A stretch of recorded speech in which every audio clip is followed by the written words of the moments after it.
Muito obrigado. Muito bom dia a todas e todos. De novo, bom dia. Muito bem. Bom, queria parabenizar a iniciativa, né, do Conselho Tutelar aqui de Valinhos, a Câmara Municipal por ter cedido o espaço, a todos vocês que estão aqui presentes, aqueles que nos acompanham à distância.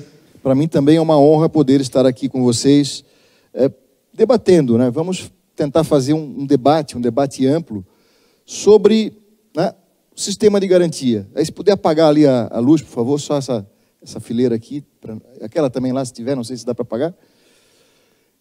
Porque quando nós falamos em criança e adolescente, direito de criança e adolescente, nós temos que entender que a responsabilidade, né, na forma da lei e da Constituição, o dever de promover a efetivação desses direitos, não é só do Conselho Tutelar, não é só do promotor, do juiz. Na verdade, a lei é clara em dizer que o dever é de todos os órgãos e agentes públicos e de toda a sociedade. Aliás, se você pegar a Constituição Federal, no artigo 227, quando começa a falar dos direitos da criança, diz que é dever da família, da sociedade e do Estado, né? Lato sensu, sentido amplo da palavra, promover a efetivação dos direitos da criança e do adolescente. Se pegar o artigo 4º do Estatuto, está lá. É dever da família, da sociedade, né, da comunidade e do poder público. Então, nós temos todos essa responsabilidade.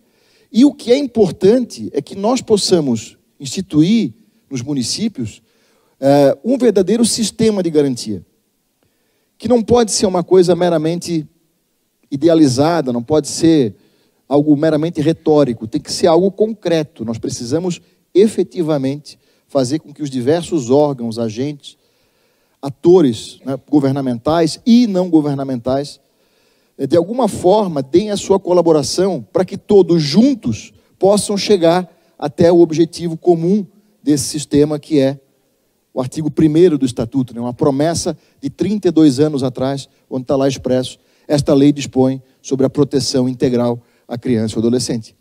E o que é proteção integral? A gente às vezes lê e não para pensar no que isso significa.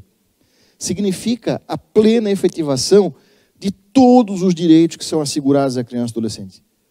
E por que isso é importante enfatizar?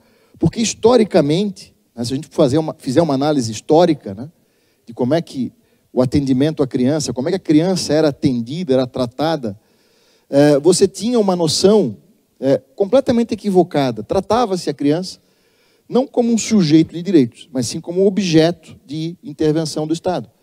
E, aliás, hoje em dia, dependendo da forma como nós agirmos, nós podemos continuar a estar agindo desse jeito. Como se, né, a criança fosse um mero objeto em que eu tiro daqui, coloco para lá, sem procurar sequer perguntar para ela se de fato é o que ela quer. Se é essa proteção que ela de fato deseja receber. E nós precisamos mudar isso. Nós precisamos evoluir, né? Evoluir para que nós possamos construir um sistema que, ao invés de se preocupar apenas em correr atrás do prejuízo diante de situações de violação que já aconteceram, e ao invés de se preocupar em trabalhar apenas a criança de forma isolada e muitas vezes, né, longe da sua família, nós temos que ter a preocupação em atuar preventivamente, atuar junto à família. A ideia é justamente o quê? Você abraçar essa família, e quando eu falo família, seja ela seja qual for o arranjo familiar, a composição familiar. Aliás, o que é importante é que a criança, ela identifique aquelas pessoas que estão à sua volta como membros da sua família.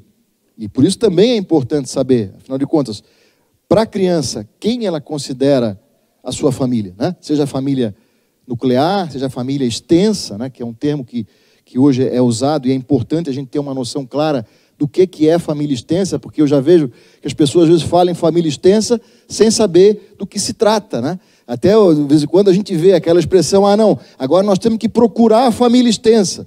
Eu costumo dizer, se tiver que procurar alguém, não é família extensa.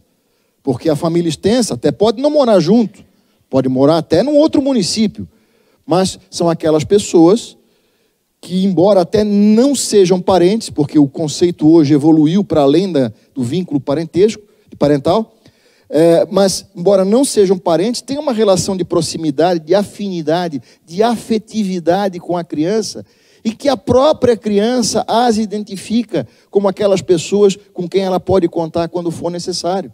Que os próprios pais ou responsável podem indicar se há ou não essas pessoas à disposição para que na hora do aperto, vamos dizer assim, possam ser acionados para dar um suporte, para poder dar um atendimento ali complementar para aquela criança ou para aquela família. Então, quem melhor do que a própria criança, ou quem melhor do que os pais, né? A família nuclear, para indicar se há ou não e quem é e onde está essa família extensa. A gente fica às vezes procura um parente distante, achando que isso é família extensa. Isso não é família extensa. A família extensa, ela está à disposição, a família extensa, ela está acessível, ela pode ser contatada. E, repito, quem melhor do que a própria criança, desde que se dê a ela a oportunidade de se manifestar, quem melhor do que a própria família nuclear para dizer se há ou não e quem é a família extensa. Mas também não é só chegar, quando eventualmente eu não puder deixar a criança com a família nuclear, levar a criança e entregar para alguém. Não, toma aqui que o sobrinho é teu, toma aqui o afilhado é teu, toma aqui o vizinho é teu. Não é assim, porque eu tenho que verificar se aquela pessoa, se ela é idônea, se ela tem condições, se ela quer, né? E condições não só materiais, e é importante, né, prover condições materiais para que essa família, né, ela tenha mínimo para poder manter aquela criança. Às vezes falta uma cama, e às vezes não é uma cama, são duas, às vezes não são duas, são 5. Falta na alimentação, né? E nós temos que dar um complemento, né? A gente depois pode até falar melhor sobre isso. Então não é só chegar e entregar, mas também tem a questão emocional, tem a questão, né, moral, enfim, você tem uma série de questões que tem que ser avaliadas antes de eu tomar alguma decisão para encaminhar para cá ou para lá. Mas o que é fundamental? Ouvir a criança. E quando se fala em ouvir a criança, não é ouvir de qualquer jeito, não é ouvir em qualquer lugar ou por qualquer um, é ouvir de uma forma diferenciada. E aí, a Lei 13.431, ela procurou dar mais clareza, né, sobre como é que nós devemos fazer isso, como é que nós devemos dar voz a essa criança. Aliás, é interessante, né, quando se fala em criança, né, o termo, né, que designa as crianças, infância, né? O que é infância? De onde é que vem o termo infância? Infante é aquele que não tem voz, aquele que não tem fala, aquele que não fala. A origem etimológica da palavra infância vem daí, uma pessoa que não tem voz. Só que a lei evoluiu e hoje, né, é fundamental que nós possamos dar voz a essa criança, para que ela possa dizer para nós o que ela quer, que tipo de proteção ela quer, que geralmente não é a proteção que nós oferecemos a ela, né? Quantas vezes nós chegamos com essa proposta de proteção, que na verdade não é o que ela quer. Ela sofreu uma violação de direitos, uma violência até, uma violência intrafamiliar, mas ela não quer ir para o acolhimento. Ela não quer. Ela quer que acabe a violência, ela pode eventualmente querer que o agressor seja afastado. Aliás, se você pegar o estatuto, se você pegar a Lei 13.431, a lei da escuta, se pegar a Lei 14.344, que é a Lei Reine Borel, em momento algum eles dizem que a criança deve ser afastada da família. Dentre as medidas de proteção que está lá, uma possível é o afastamento de quem? Do agressor. Se alguém tiver que ser afastado, esse alguém é o agressor e não a vítima. Especialmente quando ela não quer isso. Porque quando você afasta uma criança da família, você não priva a criança só do convívio do pai e da mãe, mas também de irmãos, de parentes próximos, de amigos, vizinhos, colegas de escola, porque às vezes você transfere a criança para um outro município ou para um outro bairro distante, prejudica a frequência escolar. Quer dizer, de uma hora para outra você tira o chão daquela criança e acha que isso é proteção. Isso não é proteção. Pode até ser uma necessidade diante de uma situação extrema, excepcional, mas não pode ser proteção. Aliás, uma coisa que ninguém para pensar: nenhuma criança ou adolescente pode ser acolhida contra a sua vontade. Nenhuma criança pode ser acolhida contra a sua vontade. E a criança tem o direito de saber que ela não é obrigada a ficar na entidade de acolhimento. A gente às vezes vê, a criança fugiu do abrigo, o adolescente fugiu do abrigo. Ninguém foge do abrigo. Foge da cadeia, da penitenciária, do local onde está preso. Aí foge. Do abrigo, ela vai embora. Ela não se identifica com aquele local, ela não quer permanecer ali. Ela diz, estou indo embora, eu estou indo para a casa dos meus pais, eu estou indo para a casa da minha avó, eu estou indo, enfim, para o local onde ela quer estar. E se ela quiser fazer isso, vocês vão fazer o quê? Não, você não pode, você é obrigada a ficar aqui. Tá, mas como é que eu sou obrigado a ficar aqui? Com base em que eu sou obrigado a ficar aqui? Isso aqui é uma prisão? O que é que diz a lei? O acolhimento não importa em privação de liberdade. A criança tem o direito de ir e vir. Ela não pode ser acorrentada ao pé da mesa ou ao pé da cama, ou ter as portas da entidade trancadas e impedir que ela saia. Se ela quiser sair, ela vai embora. E se nós não quisermos que ela saia, a primeira coisa é verificar se ela quer ficar, se ela quer entrar. Em algum momento alguém perguntou para ela se ela quer entrar, se ela quis chegar lá, ou se nós não teríamos uma outra alternativa a oferecer para ela, a começar pela permanência na própria família e o tratamento à família. A família tem direito de receber orientação, apoio, tratamento, se for necessário, justamente para impedir que se chegue numa situação como a de afastamento de uma criança da família. Dentre os princípios que a lei estabelece, né, aqui vocês não vão conseguir ler, mas o estatuto ele trabalha, e é importante que vocês levem isso em consideração. Nós temos o artigo 100, tá? E o artigo 101 do estatuto. O 101 prevê as medidas de proteção, mas o artigo 100, o parágrafo único. Coloca aqui primeiro, parágrafo único. O artigo 100, parágrafo único do estatuto, relaciona uma série de princípios que nós devemos observar quando nós aplicamos alguma medida de proteção, ou, eu nem gosto de falar medida, quando nós realizamos alguma intervenção protetiva em prol da criança. E um princípio elementar que está lá previsto é o princípio nesse pentágono aqui, está escrito, intervenção mínima. Quer dizer, eu não posso, já de cara, ter a ideia, não, eu vou ter que afastar essa criança da família, como era na época do Código de Menores. Isso aqui é uma postura, isso aqui é a concepção menorista de atendimento. Eu afasto primeiro e avalio depois. Não é essa a lógica da lei. A lei não quer isso. A lei quer que nós atuemos, sim, com rapidez, mas não com precipitação, e não com assodamento, e não já de cara chegando à última das alternativas que a lei prevê para atender uma criança. Aliás, uma coisa que nós não podemos confundir. Nós muitas vezes confundimos o afastamento do convívio familiar com o acolhimento institucional. Muitas vezes você vê o conselho tutelar sendo chamado para acolher uma criança. O que é acolher uma criança? Tem muitos conceitos que nós temos que sentar e conversar a respeito.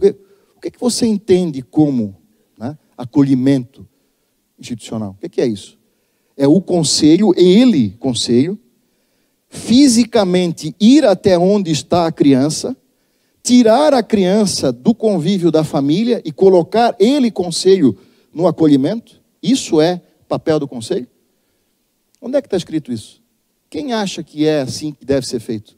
Eu sei que é assim que se faz, mas será que é correto isso? Será que esse é o papel do conselho? Será que quando alguém da rede de proteção entende que tem que afastar uma criança da família, quem tem que ser acionado é o conselho tutelar? Para que o conselho acolha e ele execute essa providência de ir lá fisicamente tirar a criança e levar para a entidade de acolhimento? Será que isso é correto? Eu digo para vocês, completamente equivocado. Não é correto. Primeiro, que o conselho tutelar não tem a atribuição de afastar a criança da família. Se tiver que afastar uma criança da família, Isso é uma providência de competência exclusiva da autoridade judiciária. Somente o juiz. E num procedimento contencioso.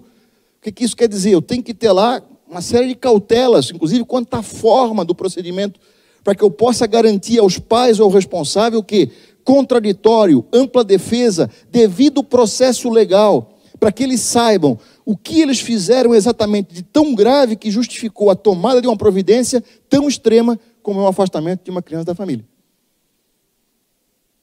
Então, se tiver que afastar da família, somente a autoridade judiciária. Ah, mas o conselho não pode acolher? Pode. Eu, cidadão, posso acolher uma criança. Qualquer pessoa pode acolher uma criança. Encontrou uma criança na rua perdida, não sei onde é que estão os pais, ela não diz onde é que estão os pais, eu vou até a entidade, bato na porta, ó, encontrei essa criança aqui, perdida. A entidade vai receber aquela criança, vai acolher aquela criança, temporariamente, sempre temporariamente, e vai, na sequência, tentar localizar os pais. Localizou os pais, entrega de volta para os pais. Simples assim. Ou, né, ouvida a criança, ela indicou uma outra pessoa da sua confiança com quem ela quer estar, entrega para essa outra pessoa. Mas qualquer pessoa pode acolher. Não precisa ser conselho tutelar. Ah, mas me disseram que só o conselho pode acolher uma criança. Quem disse? Onde é que está escrito isso? O mesmo raciocínio que leva a crer que só o conselho pode acolher uma criança, então quer dizer que só o conselho pode matricular uma criança na escola. Só o conselho pode encaminhar uma criança para um atendimento médico, psicológico, psiquiátrico, social, entregar para os pais uma criança que está perdida. Só o conselho pode fazer isso. Será? Claro que não. Todas são medidas de proteção lá do artigo 101. Mas uma coisa que nós não podemos fazer de forma alguma, 101, proteção, é confundir atendimento, né, que o poder público tem o dever de prestar, com aplicação de medida. E aplicação de medida com execução de medida. São coisas completamente diferentes. O atendimento que o poder público deve prestar a todas as crianças, adolescentes e famílias, ele tem que ser oferecido para os cidadãos de forma espontânea e prioritária pelo poder público no contexto de uma política pública que o Conselho Municipal dos Direitos da Criança deve elaborar. Para cada direito que está lá previsto na lei, ou para cada situação potencial de violação de direitos, nós temos que ter uma política pública correspondente. E a política pública ela vai indicar desde ações de prevenção, e aliás, toda política pública que se preza, especialmente em matéria de infância e juventude, tem que ter foco na prevenção. A prevenção ela tem que ser uma preocupação. Eu tenho que verificar quais são as situações que geralmente levam à violação de direitos de criança, e a partir daí, de uma ação coordenada, integrada de diversos atores, como diz a lei, lá na comunidade, em loco, se for preciso, na família, em domicílio, realizar ações concretas para evitar que aquela situação, que é uma ameaça, se transforme numa violação concreta. E por isso, se você pegar a lei, e aí não é o estatuto, né, não está aqui à disposição diretamente, mas uma lei que eu gostaria que vocês anotassem, depois lessem com calma em casa, é a Lei 13.257 de 2016. Que lei é essa? O Marco Legal da Primeira Infância. Que embora, né, fale da política para a primeira infância, vale para outras faixas etárias, né, também, não é só primeira infância, até 6 anos. Isso vale para crianças maiores, adolescentes. A lógica que está aqui, a lógica, vale para todos.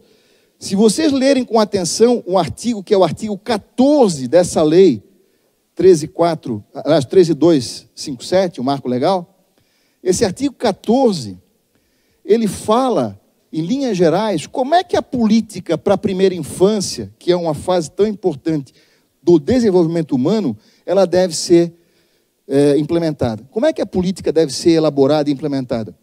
E se olharem com atenção, o primeiro órgão público que é chamado para integrar essa política da primeira infância, não é como muita gente pensa, a assistência social. Aliás, tem gente que pensa que a política da infância é um puxadinho da política da assistência social. Não é.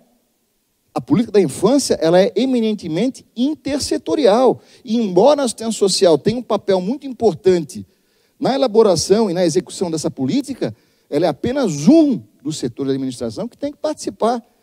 E se olharem com atenção a lei 13257, o primeiro órgão chamado, o primeiro setor da administração chamado para integrar essa política é a saúde.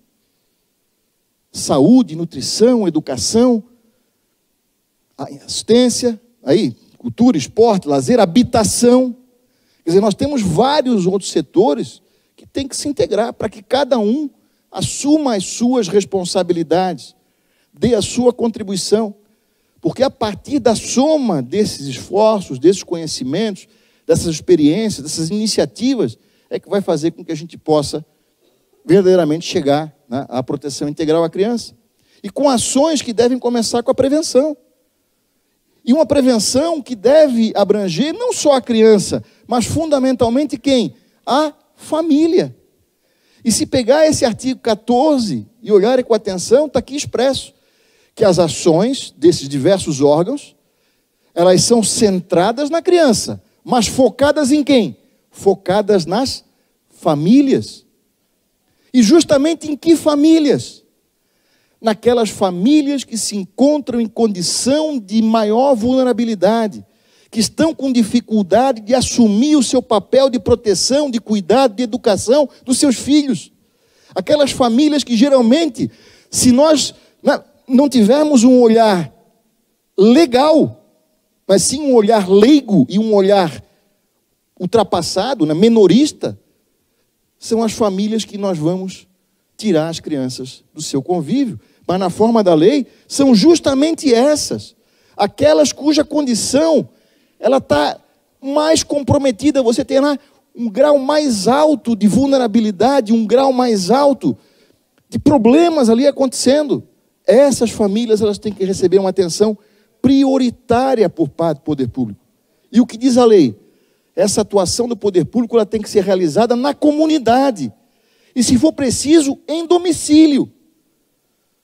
Não é simplesmente chegar amanhã ou depois aqui, alguém aplicar uma medida, como a gente vê muitas vezes se demandando ao Conselho Tutelar e se reduzindo o Conselho Tutelar a um órgão de aplicação de medida, de encaminhamento e de requisição. Isso é um erro gigantesco. O Conselho Tutelar não foi criado para isso, muito menos foi criado para tirar a criança da família. O Conselho Tutelar foi criado para quê? Para ser aquele que vai zelar pelo cumprimento dos direitos. Qual é a primeira atribuição? Eu costumo dizer, a atribuição primeira do Conselho Tutelar, que muitas vezes não é colocada do jeito que é, ou não é. Artigo 131 do Estatuto, não é nem no artigo 136, a parte final, que a atribuição é do quê? Zelar pelo cumprimento dos direitos da criança e do adolescente previsto nesta lei. Cumprimento por parte de quem? Por parte da família, da sociedade e especialmente por parte do poder público. Cobrando do poder público que nós tenhamos uma política pública consistente, uma política pública que tenha foco na prevenção, que tenha mecanismo de proteção, atendimento aos pais, ao responsável, e que ofereça alternativas. A ideia é que nós possamos oferecer alternativas para aquelas situações que são as mais variadas, porque cada pessoa tem uma dificuldade, cada pessoa tem uma necessidade.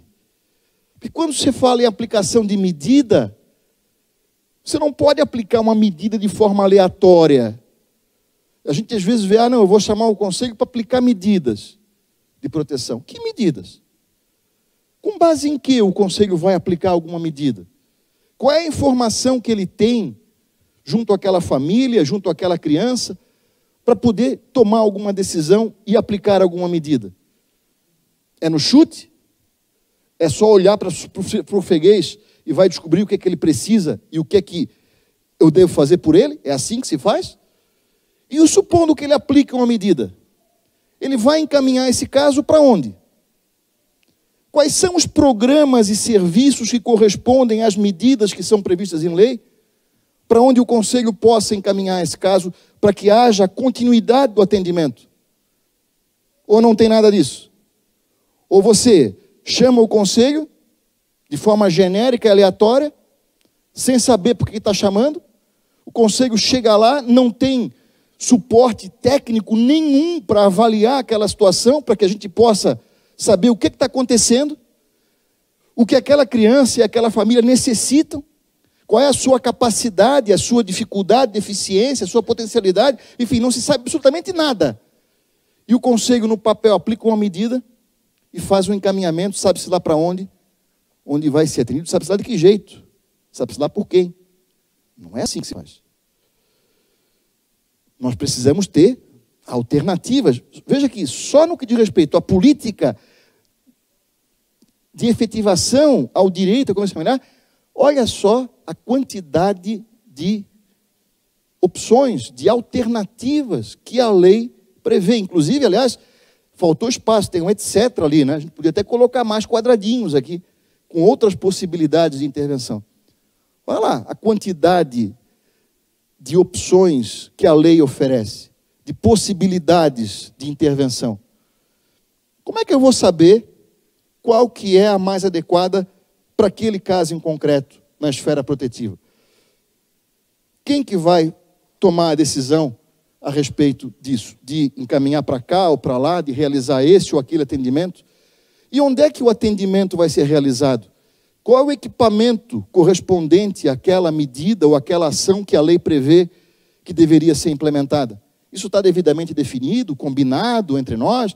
Nós sabemos de antemão qual é o órgão responsável pelo atendimento A, B ou C, que corresponde a essa ou aquela medida que a lei prevê? Quando vocês, quando o próprio conselho aplica uma medida, eu não gosto de falar em medida, mas quando aplica uma medida, ele sabe exatamente para onde encaminhar esse caso, e quando encaminha esse caso ele é atendido de forma adequada nesse equipamento. Esse equipamento que executa essa medida, ele está dimensionado em termos de quantidade de pessoal, de técnicos, de profissionais, em termos de qualidade técnica, capacitação, formação do profissional que atende para cumprir os objetivos que se propõe. Ou é um equipamento que muitas vezes está sucateado, está com poucos profissionais, sobrecarregado de serviço, que atende uma série de outras demandas e que não tem lá profissionais verdadeiramente especializados para atender as situações que nós encaminhamos para eles. Aliás, uma preocupação primordial do Conselho Tutelar, que eu não sei como é que vocês estão executando, como é que estão cumprindo essa atribuição, mas é uma atribuição que muitas vezes não é exercida como deveria. É a atribuição que está lá no artigo 95 do Estatuto, que é o quê? Fiscalizar programas e serviços. E não basta fiscalizar, nós temos que fiscalizar e avaliar. Se você olhar o artigo 90, parágrafo 3º, inciso 2 do Estatuto, isso aqui é o Estatuto, nós temos que avaliar a qualidade e a eficiência do serviço que é prestado. Porque não basta aplicar uma medida e fazer um encaminhamento, ou realizar um atendimento, um atendimento genérico.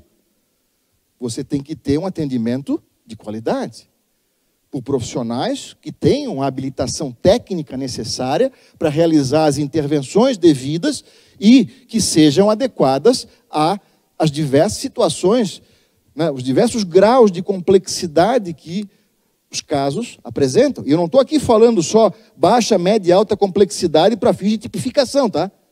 Costumo dizer, a vida é muito mais complicada do que baixa, média e alta complexidade. Nós temos vários graus intermediários e uma coisa que nós não podemos é negar o atendimento a quem quer que seja. Eu digo, nós não temos o direito, enquanto agentes públicos, de deixar quem quer que seja para trás. Nós temos que atender a todos, independentemente do grau de complexidade. Agora, o que nós não podemos é atender todo mundo do mesmo jeito. Ou pior, de qualquer jeito, por qualquer um, sem compromisso com o resultado, porque o nosso compromisso não tem que ser com o atendimento, tem que ser com o resultado. E daí porque é fundamental que nós dimensionemos o atendimento de acordo com a necessidade de cada um. Não é o usuário que tem que se adequar ao que nós estamos oferecendo a ele. Porque muitas vezes se oferece o atendimento. Mas e aqueles casos que estão num grau de complexidade maior, que têm uma dificuldade maior, como é que esses casos estão sendo atendidos concretamente? Será que eles são atendidos como deveriam? Ou eles estão sendo atendidos sem a devida qualificação técnica por quem atende? Não por culpa de quem atende, porque às vezes quem atende até quer fazer um bom trabalho, só que não tem aquela formação específica para realizar a ação devida, a ação que aquela pessoa, que aquela família necessita, do jeito que ela necessita. E daí porque uma questão básica que a lei, a lei 13.431, a lei da escuta, prevê uma preocupação básica, logo no início do atendimento. Isso aqui é uma atribuição que compete à assistência social. A lei 13.431, isso aqui é a lei 13.431, tá? Para deixar bem claro, estou falando da lei 13.431, a lei da escuta. 13.431 de 2017, tá?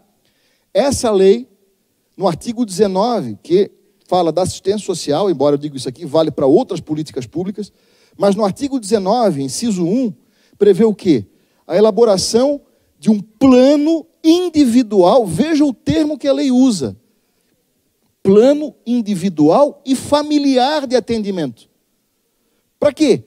Para que justamente eu possa envolver a família. Eu tenho que envolver todo mundo, tenho que envolver a família. Não é só a criança que vai ser atendida, não é só ela que vai ser trabalhada, é a família como um todo. Ainda que a família tenha problema, ainda que a família seja agente de violação, isso não me dá o direito de abandoná-la. Aliás, se você pegar o Estatuto, artigo 18b do Estatuto, você tem medidas lá previstas especificamente a quem? Aos autores de violência contra a criança. Não numa perspectiva de punição, mas numa perspectiva de correção, de orientação, para que ele reflita a respeito e não repita aquela situação. A lei René Borel, ela prevê também exatamente isso, que nós devemos encaminhar o agressor para programas de orientação, de apoio, de tratamento, para que ele seja conscientizado a respeito das consequências daquela conduta, para que ele, de espírito, de coração, ele se comprometa a não mais praticar aquela conduta, não só em relação àquela criança, mas em relação a qualquer outra criança. E eu pergunto a vocês, nós temos programas e serviços correspondentes às medidas do artigo 18b? Que isso está aqui só para vocês verem, depois eu falo com mais atenção sobre isso. Olha lá, artigo 18b do Estatuto, acrescida o Estatuto pela lei 12.010. Não, 13.010, a lei Menino Bernardo, que também é uma outra lei que fala sobre a violência contra a criança ou adolescente. E esse artigo 18b prevê uma série de medidas que são aplicáveis pelo Conselho Tutelar e apenas pelo Conselho Tutelar, não pelo juiz. Por quê? Porque não se quer a judicialização da proteção. A proteção, em regra, ela não deve ser judicializada. A proteção, em regra, deve ser exercida, primeiramente, pela própria rede de proteção. A rede de proteção, ela tem que assumir o protagonismo da proteção. Não tem que ficar esperando que venha o juiz, o promotor, ou mesmo o conselho tutelar, dizer o que é que deve ser feito para proteger aquela criança. É a rede que tem que assumir a sua responsabilidade, ou as suas responsabilidades.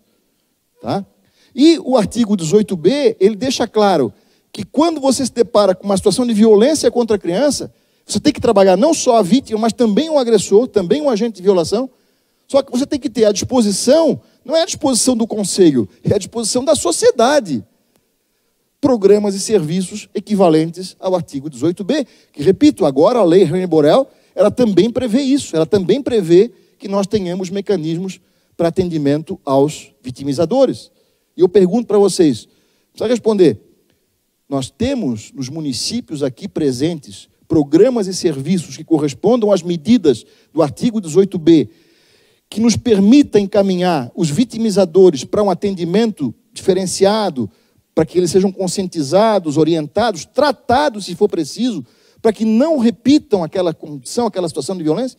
Nós temos isso? Se nós não temos, eu acho que nós precisamos urgentemente pensar em criar. Aliás, para cada uma dessas disposições aqui, nós temos que ter programas e serviços correspondentes. O artigo 90 do Estatuto fala de uma série de programas. E o Estatuto, veja, ele não faz... Eu sei que quem é da assistência social tem aquela distinção, né? Programa é temporário, serviço é permanente. O Estatuto não tem essa distinção. Ele usa o termo programa indistintamente para falar de programas e serviços. Por isso eu falo programas e serviços. E aí nós temos lá no artigo 90 uma relação de serviços que devem estar à disposição para aqueles casos que necessitam. Eu tenho que ter lá medidas, né? Aliás, programas e serviços correspondentes às medidas do artigo 18b, para que possam ser aplicadas as medidas. Adianta o Conselho Tutelar aplicar a medida do artigo 18b, eu acho que é o inciso 4º ali, encaminhamento do autor dessa violência a cursos ou programas de orientação. Adianta aplicar essa medida se não tiver um curso ou um programa de orientação especificamente voltado ao autor da violência? E aí como é que faz? Supondo que aplique a medida, vai encaminhar para onde? E quando você encaminha, bate lá no equipamento, o equipamento está preparado para atender essa demanda? Nós temos lá profissionais qualificados para poder executar as ações correspondentes que são necessárias para que eu possa não só atender de qualquer jeito, mas tratar aquela pessoa, para que eu possa conscientizá-la, fazer com que ela se comprometa, não é perante a autoridade na base da intimidação, mas de corpo e alma, né? Coração e mente, né? Para não praticar aquela conduta. Olha lá o artigo 101 do Estatuto, 101 que eu falei ainda há pouco, tem a relação de medidas de proteção, que inclusive podem ser outras além daquelas lá previstas expressamente na lei. Eu tenho programas ou serviços correspondentes a essas medidas de proteção do artigo 101. Artigo 129, medidas que são especificamente voltadas aos pais ou ao responsável. Sendo que as primeiras delas, do inciso 1 a 4 do 129, são, eu costumo dizer, são medidas de proteção à família. Nós temos programas e serviços correspondentes a essas medidas, ou nós só temos, quando muito, um atendimento genérico? Olha lá, uma coisa é uma medida, outra coisa é um atendimento genérico, que é oferecido também de forma genérica, sem a preocupação, né, de dimensionar o atendimento, sem a preocupação de elaborar esse plano individual e familiar que a lei prevê, que deve levar em conta necessidade pedagógica, capacidade, potencialidade, eventuais deficiências. Porque muitas vezes se aplica medidas e faz um encaminhamento para o equipamento, sem combinar nem com o equipamento e nem com a pessoa que recebeu a medida, que não sabe às vezes o que está acontecendo, e que não tem os meios para se vincular àquela ação, porque não foi nem avaliada a sua capacidade, não é só a capacidade financeira de eventualmente pagar um transporte, capacidade intelectual. Porque nós lidamos com pessoas que às vezes têm déficit intelectual, têm inclusive um transtorno mental leve, moderado, até severo, que não foi diagnosticado. E como é que eu posso pensar em vincular essa pessoa a essa ou aquela ação sem antes avaliar a sua real capacidade de se vincular àquela ação? Quer dizer, o que eu quero dizer, aplicar medida por si só não significa nada. Não quer dizer absolutamente coisa alguma. Não é garantia de nada. Porque se não houver a prévia avaliação quanto à necessidade real daquela pessoa, em relação àquela providência que vai ser tomada, ou que se pretende tomar em relação a ela, mas sem permitir que aquela pessoa, ela participe da definição do que vai acontecer. Vamos lá, artigo 100, parágrafo único, quem tiver o estatuto na mão, esse é o estatuto, ou depois leia em casa, inciso 12, artigo 100, parágrafo único, inciso 12 do estatuto. O que é que diz lá? Dentre os princípios que a lei estabelece, eu tinha falado, intervenção mínima. O inciso 1, aliás, o que é? Condição da criança como sujeito de direitos. Só que esse inciso 1, ele acaba sendo violado, já de cara, quando nós não cumprimos, por exemplo, o inciso 12. O 1 tem ligação com o 12. O que diz o inciso 12 do artigo 101? Aliás, o artigo 100, parágrafo único. Oitiva obrigatória e participação. Tanto a criança ou adolescente, como os seus pais ou responsável, eles têm o direito de ser ouvidos, de expressar sua opinião, seu desejo, de ter essa opinião considerada pela autoridade que vai atuar naquele caso, ou por qualquer um de nós que vai atender aquela situação, para que ela possa justamente dizer, tá, o que eu quero que aconteça? Porque, veja, constatei que houve uma violação. E daí? Qual é a consequência? Bom, para não... Eu tenho aqui esse fluxo. Na verdade, quando a gente fala em rede de proteção, sistema de garantia, né, é importante que nós tenhamos sempre definidos, combinados, fluxos e protocolos. Não pode o atendimento ser feito de forma aleatória, cada um faz do seu jeito, de qualquer jeito, cada um tem uma visão a respeito, não tem problema de antemão, cada um tem uma visão, cada um pode ter uma visão à vontade. Só que nós vamos ter que ter uma hora sentar juntos, bater o martelo e dizer, ó, o fluxo é esse, o protocolo é esse. Vocês têm tais e tais e tais responsabilidades. Os demais têm também outras responsabilidades. E cada um vai ter que assumir as responsabilidades que lhe cabem. Eu não posso jogar tudo na conta de um órgão só. Muitas vezes você acha que o conselho tutelar, ele é o único responsável, e ele tem que saber tudo e fazer tudo. Isso é um equívoco gigantesco. Como se fosse o único órgão responsável. Não é. Todos. Eu comecei a falar. É dever de todos. Está na lei. Está na Constituição. Então todos têm que assumir, cada qual, a sua parcela de responsabilidade. Mas tem que ficar claro o que é que cabe a cada um fazer, qual que é o papel de cada um. Nós temos que ter isso definido previamente. E o fluxo, né, a definição de fluxo faz parte. Olha lá, recebi uma denúncia de violência aqui intrafamiliar. Ou, né, a René Borel fala, doméstica e familiar. Você tem, naturalmente, dois desdobramentos. De cara. Duas preocupações. Preocupação, né, não é a primeira, digamos assim, no sentido de importância, mas uma preocupação. Responsabilizar o autor daquela violência. Ele tem que ser responsabilizado. O que é responsabilizar? Vamos lá, etimologicamente, a palavra responsabilizar, o que é que significa? Significa dar uma resposta. O Estado tem que dar uma resposta para aquele autor da violência. Pode ser uma resposta de várias ordens, inclusive uma resposta penal. Se houve ali a prática do crime, ou se há suspeita da prática do crime, quem tem que investigar esse crime, quem que é? O Conselho Tutelar? É a polícia. É a polícia judiciária. Esse é o papel primordial da polícia judiciária. E por isso, quando você tem aqui uma denúncia de violência, você tem duas linhas aqui. Ó. Aqui é uma linha que está seguindo, aqui para baixo é outra linha. Na parte de repressão, você vai acionar quem? A polícia judiciária. E nós temos que ter um canal de comunicação direto com a delegacia de polícia, para que a delegacia de polícia receba as comunicações, as notificações compulsórias de suspeita ou confirmação de violência. Precisa ter comprovação. Havendo a suspeita, já tem que haver a notificação. Inclusive, a lei René Borel, ela considera crime a pessoa deixar de efetuar a notificação quando toma conhecimento de casos de violência intrafamiliar, né, violência doméstica familiar contra a criança e adolescente. É crime deixar de fazer a comunicação. E outras formas de violência é infração administrativa. Então é importante que nós tenhamos mecanismos de comunicação instituídos dentro da rede de proteção, para que qualquer pessoa que tome conhecimento ou que suspeite que houve ali uma violência contra a criança, ele efetue a notificação. Não precisa ir na delegacia registrar o BO. Aliás, nós temos que facilitar ao máximo o registro da ocorrência. E a lei prevê, inclusive, a possibilidade de instituição de mecanismos informatizados para que nós possamos fazer a comunicação por meio eletrônico, sem precisar ir fisicamente à delegacia. Mas tem que comunicar à polícia.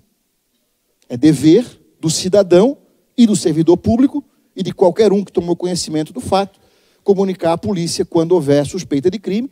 E aí, se olhar aqui a linha, né, vai ter toda uma sequência de ações e de possibilidades aí de intervenção na parte da repressão em relação ao autor da violência. Tá, mas isso é uma preocupação. A preocupação maior, a preocupação preponderante, que a lei considera, não é com a repressão. A preocupação preponderante é com o quê? Com a proteção à vítima. E nós não podemos enxergar a vítima, como muitas vezes ela é vista e tratada, como um mero instrumento de produção de prova. Como se ela tivesse obrigação de falar a respeito do que ela sofreu para eu poder punir o autor da violência. Não é assim. Para isso se criou a Lei 13.431. Porque a Lei 13.431, ela tem uma preocupação primária com a proteção da vítima. Inclusive para impedir que, a pretexto de responsabilizar o autor da violência, eu pratique uma nova violência contra essa criança ou adolescente. O que a própria lei considera a chamada violência institucional. Que é justamente praticada por quem? Por nós. Que temos o dever de proteger, mas porque agimos de forma precipitada, improvisada, desqualificada, sem planejamento, né, sem cautela, sem avaliar quem é aquela criança, adolescente, antes de mais nada, para saber o que é que ela necessita e como é que eu vou fazer aquela abordagem, aquela intervenção, eu acabo violando um novo direito, violando um outro direito dessa criança. E eu não tenho essa autorização. A pretexto de preservar um direito, eu não posso violar outro. Isso não é proteção integral. Lembra o artigo 1º do Estatuto? Isso não é proteção integral. A proteção integral pressupõe a preservação de todos os direitos. E dentre os direitos que a criança tem previstos lá na Lei 13.431, um direito elementar lá previsto, artigo 5º, inciso, não lembro agora, acho que é o 3º ou 4º, mas enfim, está lá, artigo 5º dessa Lei 13.431, é o direito de ser atendida por profissionais qualificados. O direito de ser ouvida, ter a sua opinião considerada, o direito de permanecer em silêncio se ela não quiser falar. O direito de ter sua situação psicossocial e jurídica avaliada por especialistas, por profissionais qualificados, para que nós possamos, antes de mais nada, antes de qualquer abordagem ou intervenção, realizar as ações que são necessárias, com a competência e qualidade técnica devidas, e sem revitimizar essa criança ou adolescente, né, a pretexto de protegê-la ou de responsabilizar o autor da violência. E aí é que entra a escuta especializada. E como o próprio nome diz, escuta especializada, que não pode ser feita por qualquer um, tem que ser feita por quem tem especialização, por quem tem uma formação técnica específica para realizar aquela abordagem, para que ele saiba como proceder. E não é só ouvir, porque nós temos que ter toda uma preocupação antes de mais nada, antes mesmo de começar a ouvir, de avaliar aquela criança. Por isso que todo o fluxo que vocês virem aqui que eu estou fazendo, olha lá, onde é que começa? Primeira providência protetiva. Primeira providência protetiva, o pentágono aqui. Realizar um diagnóstico. Se existe um problema, vamos pensar como um pessoal da saúde, né? Aliás, o raciocínio da saúde, a saúde é importantíssima dentro do sistema de garantia, até para isso, para nos ensinar alguns procedimentos básicos ali que nós temos que adotar, algumas cautelas básicas. Se você tem um problema de saúde, a primeira coisa que você vai fazer, o que é? É um diagnóstico. O médico vai te entrevistar, fazer um exame clínico, vai mandar você fazer um exame de sangue, uma radiografia, uma tomografia, uma cinturão, o que for necessário para que o médico saiba exatamente o que está acontecendo, qual é o problema que você tem de saúde e o que está causando esse problema. E a partir daí ele vai definir juntamente com você o tratamento que ele entende mais adequado, de acordo com a técnica que ele conhece, sempre procurando aquela intervenção que é a menos invasiva. Ou não é? Se alguém aqui é da saúde, me corrija se eu estiver errado, por favor. A menos invasiva, a menos traumática possível. E que seja viável ao paciente.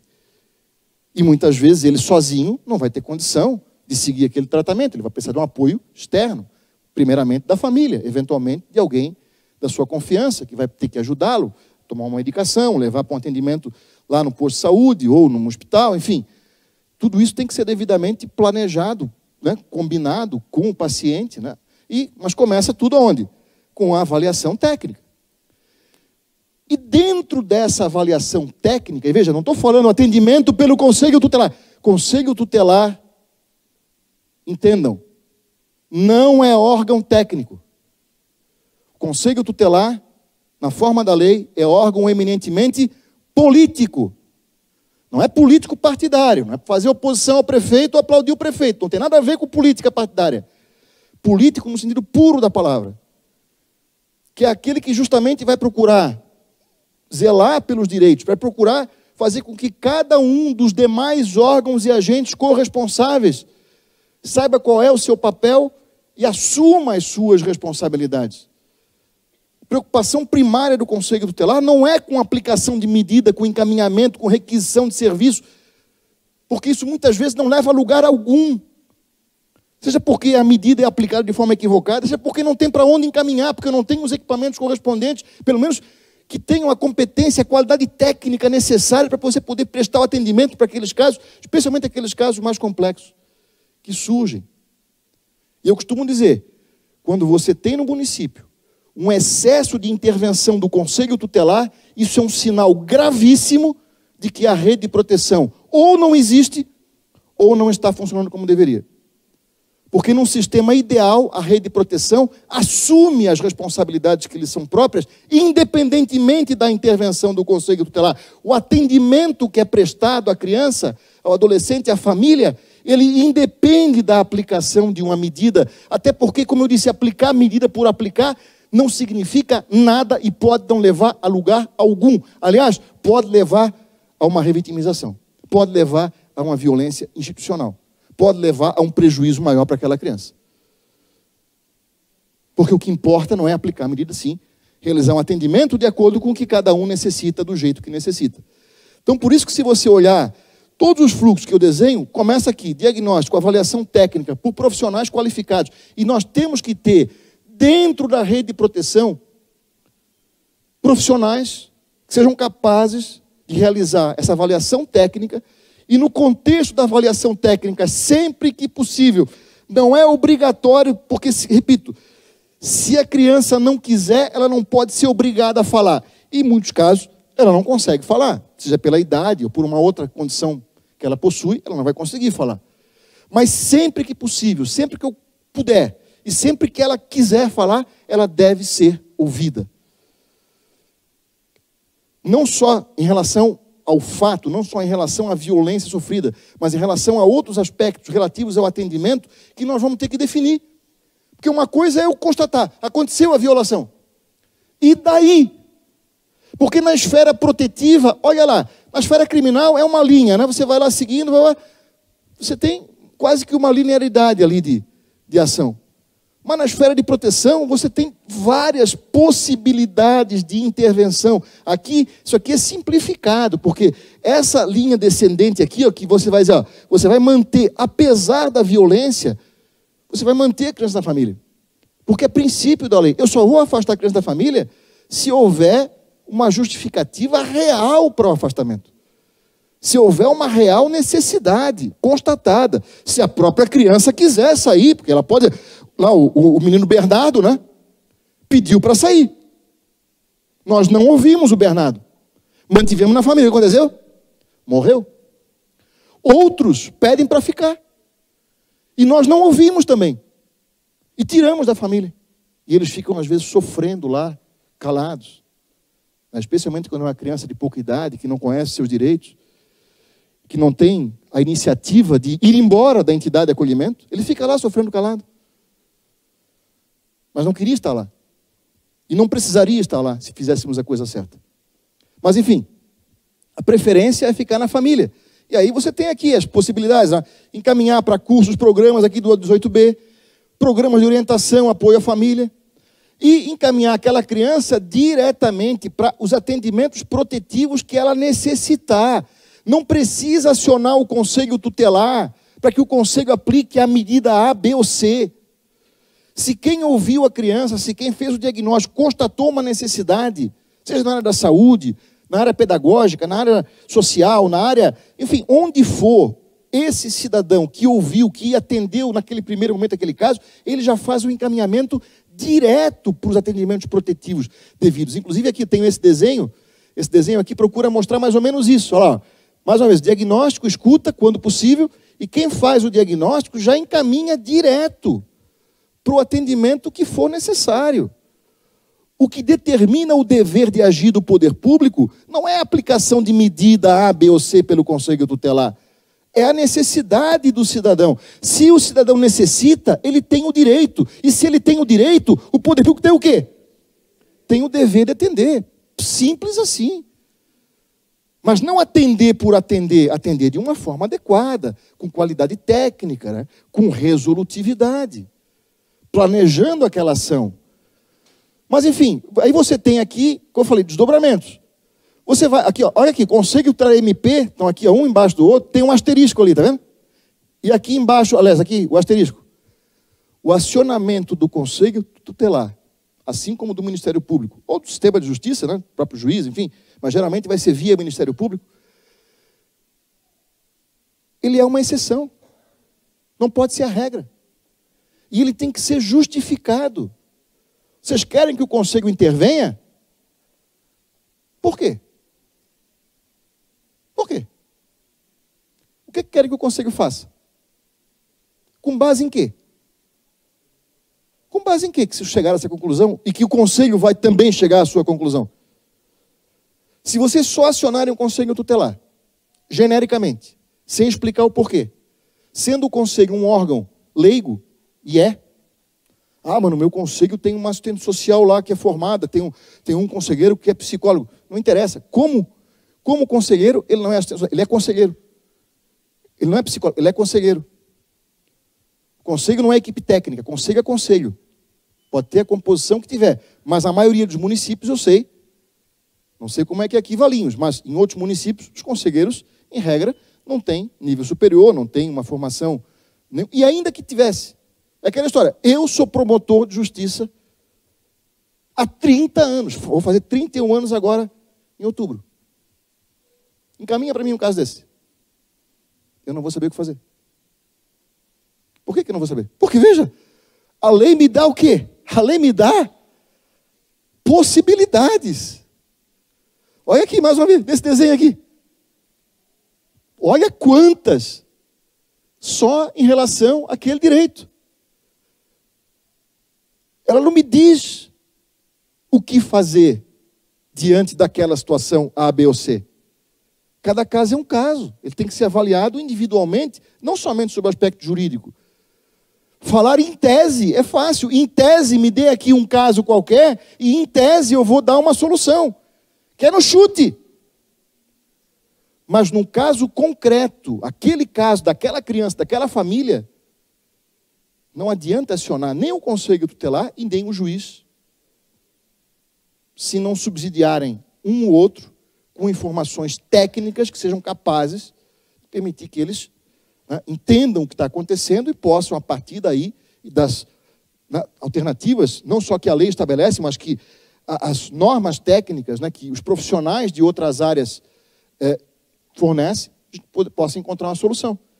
Por isso que quando a gente fala em sistema de garantia, rede de proteção, esse desenho tem tudo a ver.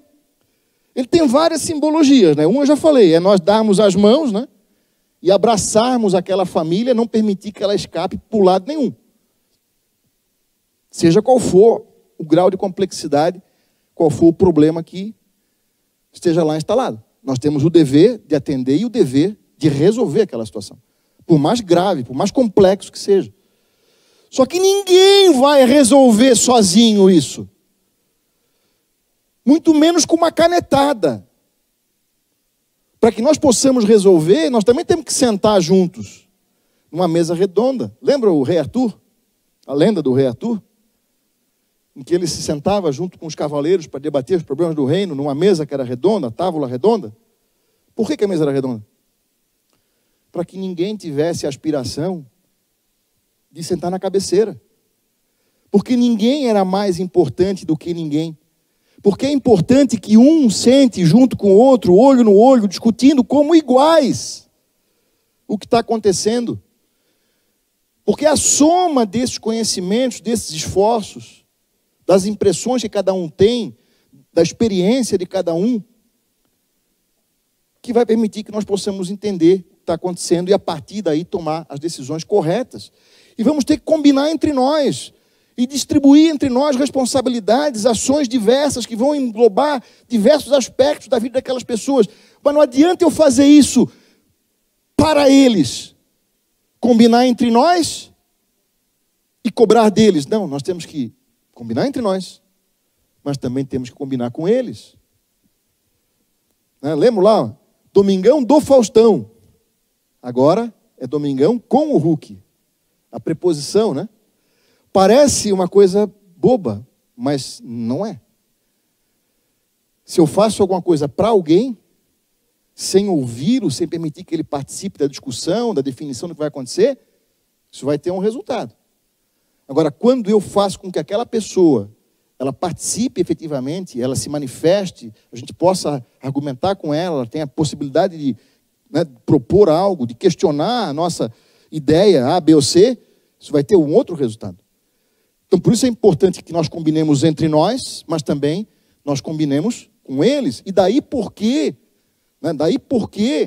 é fundamental que nós demos efetividade a esse dispositivo. Artigo 100, parágrafo único, inciso 12. Oitiva obrigatória, qual é a parte do obrigatória que nós não entendemos ainda? E participação. Participação também é obrigatória, evidentemente, na definição do que vai acontecer. Leiam o dispositivo, está lá a criança, o adolescente, claro que respeitado, seu estágio, desenvolvimento, sua capacidade de compreensão, tem o direito de participar da definição do que vai acontecer. E não só ela, os pais ou o responsável também. E quantas vezes nós nos preocupamos em chamá-los para discussão, colocar eles lá, não no centro da mesa, e todo mundo apontando o dedo, mas junto conosco, vem cá, vamos sentar, vamos. Nós entendemos que é dar a eles a possibilidade de dizer para nós o que eles querem. Qual é a expectativa deles em relação à nossa atuação? O que eles querem que nós façamos por eles? Claro que muitas vezes não vamos conseguir fazer exatamente o que a criança quer, o que a família quer. Talvez não seja possível por várias razões. Mas pelo menos nós temos o dever de ouvir, o dever de levar em conta a opinião de cada um. Por isso que a escuta especializada, ela é importante e ela é uma etapa essencial de qualquer atendimento que venha a ser prestado e que ela deve ser feita logo no início, quando possível. Para que nós possamos entregar para a criança e para a família a proteção que os representa, que eles querem receber. Não é o que nós estamos dispostos a oferecer. Porque, repito, às vezes o que nós oferecemos é muito pouco, ou é algo completamente fora da realidade daquela pessoa. Ou porque ela não quer, ou porque ela, embora até queira, mas ela não tem capacidade de se vincular àquela ação. Ela não consegue. Tem um problema com drogadição, tem um problema de ordem psíquica, enfim, tem uma outra situação qualquer que inviabiliza que ela, por mais que ela se esforce, ela consiga a se vincular àquela ação. E aí, quando ela não vai aderir, né, que a gente vê, não aderiu, como se fosse esparadrapo, a gente coloca a culpa neles. E nós? O que nós fizemos, antes de mais nada, para que a gente possa avaliar a real necessidade, a capacidade, né, a deficiência, a potência. Enfim, nós chegamos a fazer esse diagnóstico como deveríamos ter feito? Demos oportunidade para que eles se manifestassem, participassem da definição do que vai acontecer com eles? Ou não? E agora, que eles eventualmente não aderiram, né? Aliás, nós primeiro elaboramos esse tal plano individual e familiar, como prevê a lei, né? Elaboramos isso aqui, né? 19, inciso 1 da lei 13431, ou não? E como é que fizemos isso? É aquele chapão, porque às vezes a gente fala plano individual, mas individual só tem o nome, né? Porque é o mesmo para todo mundo. E aí, evidentemente, aquelas situações de maior complexidade, né, a gente não consegue resolver. Resolve daqui para baixo e olhe lá. Aquelas que estão numa complexidade maior, não resolve. E aí o que faz? Aí chama o conselho. Ou manda para o promotor. Ou manda para o juiz. Naquela expectativa de que nós, como que num passe de mágica, ou como se nós tivéssemos, né? Como esse desenho aqui retrata, né? Um conhecimento quase, né, divino, né? Hegemônico e tal, que a gente conseguisse resolver alguma... Ninguém resolve nada sozinho. E digo para vocês, de todos os atores do sistema de garantia, de todos, o que menos vai ter condição de resolver alguma coisa sozinho, quem que é? É o juiz. É o que menos tem condição. Sozinho não resolverá nada. A judicialização, muitas vezes, é uma condenação ao limbo permanente do atendimento. Porque o pior não é judicializar. É todo mundo da rede cruzar os braços e ficar esperando que o juiz decida alguma coisa. E o juiz não vai ter condição de decidir. Nada. Sozinho, nada. O juiz de menores era um coitado. Ele não só tinha que decidir tudo sozinho, porque na época do Código de Menores não havia sistema de garantia previsto em lei, não havia nada, mas ele não tinha quem recorrer. Hoje, pelo menos, presume-se que o juiz da infância tenha quem recorrer. Porque a rede de proteção deveria estar à disposição. Não é à disposição do juiz. Isso é importante deixar claro. Não é à disposição do juiz. É à disposição da criança e da família cuja situação está judicializada. Porque o fato de aquela situação estar judicializada não tira da rede de proteção o dever de agir, e não só de agir de forma autônoma em relação ao sistema de justiça. Por que isso é importante? Vamos só fazer uma distinção aqui. Olha esse desenho, que é o desenho, digamos, traz o sistema tradicional, né? O sistema que foi concebido pelo Estatuto há 32 anos atrás, mas, curiosamente, o Estatuto, embora, né, previsse, né, que nós devíamos atuar de forma articulada, integrada, termos espaços intersetoriais para discussão das questões, né, ele não falou, ele não usa o termo sistema de garantia. Ele não usa o termo rede de proteção. Em momento algum, o Estatuto fala em sistema de garantia, fala em rede de proteção. Ele traz a ideia, né, mas não fala, usa o termo. Porém, e em função disso, como não havia essa referência expressa, historicamente sempre houve confusão, né? O promotor, né, o Ministério Público, ele integra a rede de proteção? O juiz integra a rede de proteção? A polícia civil, militar, a guarda municipal integram a rede de proteção? Sempre houve essa discussão, né? Só que a Lei 13.431 veio para mudar isso. Veja, tudo aqui é sistema. O sistema de garantia dos direitos da criança, adolescente, vítima ou testemunha de violência. Mas a própria lei, ela faz uma distinção clara entre rede de proteção, sistema de justiça e sistema de segurança pública.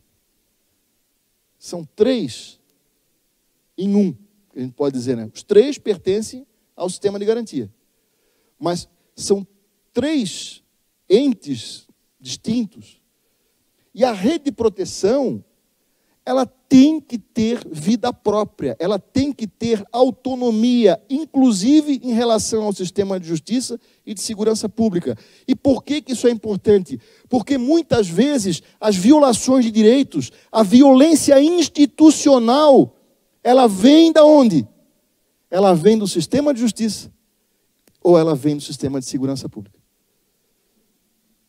Tanto por ação, uma ação equivocada, uma ação precipitada, uma ação desqualificada, uma ação não planejada, uma ação desatualizada, né? O juiz toma uma decisão com base em informações ultrapassadas, né? Naquele momento não há mais necessidade daquilo, excessiva, né? Quer dizer, em vez da intervenção mínima, foi para a intervenção máxima de cara. vem dali, às vezes, a violência. Ou do sistema de segurança pública, em que você vê a criança, como eu disse, sendo vista como um mero instrumento de produção de prova, sendo revitimizada a cada passo, a cada momento. E às vezes, se nós não pararmos para pensar, se nós não criarmos protocolos e fluxos inteligentes, com base na técnica correta, ouvindo os profissionais, você comete erros brutais. Uma situação que aconteceu agora, fiquei sabendo, não faz muito tempo, em que o Conselho Tutelar foi acionado pela polícia para ir lá na escola da criança, tirar a criança no meio da aula, da sala de aula, colocar no carro do conselho e levar para a criança ser ouvida na delegacia.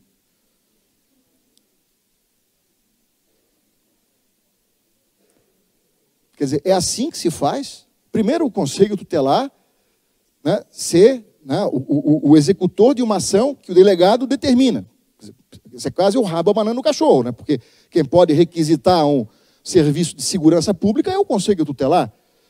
Segundo, o Conselho agindo como ele, um órgão de execução, e o Conselho não executa medida nenhuma, ou, pior, um serviço de transporte de criança, como se fosse um Uber, como se fosse uma viatura, sei lá. Não é essa a função do Conselho, evidentemente.